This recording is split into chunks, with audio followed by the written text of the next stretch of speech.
or about chapter 4 of Ruth, the last chapter, and this is what it says. Boaz redeems Ruth. Now Boaz had gone up to the gate and sat down there, and behold, the Redeemer of whom Boaz had spoken came by. And so Boaz said, "Turn aside, friend, and sit down here." And he turned aside and sat down. He took 10 men, the elders of the city, and said, "Sit down here." So they sat down. Then he said to the Redeemer, Naomi, who has come back from the country of Moab, is selling a parcel of the land that belonged to our relative Amalek. So I thought I would tell you of it and say, it says, my bad, it says, buy it in the presence of those sitting here, in the presence of the elders of my people.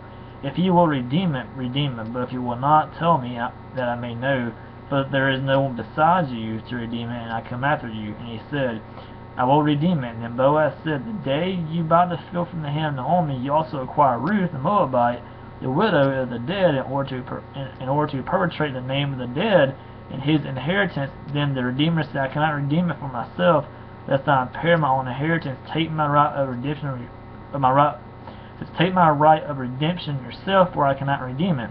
Now this was the custom of former times in Israel concerning redeeming and exchanging to confirm a transaction. The one drew off his sandal and gave it to the other, and this is the matter of attesting in Israel.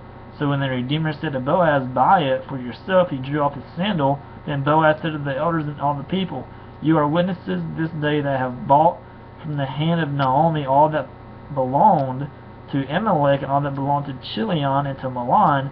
Also Ruth the Moabite, the widow of Mahlon, I have bought to be my wife, to perpetrate in the name of the dead, in his inheritance in the name of the dead, and not be cut off from among his brothers, and from the gate of the native place.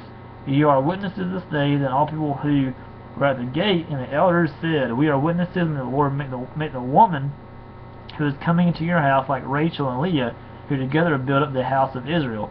May you yet worthily in Ephrath, and be renowned in Bethlehem. And may your house be like the house of Perez, and whom Tamar bore to Judah, because of the offspring the Lord will give you by this young woman.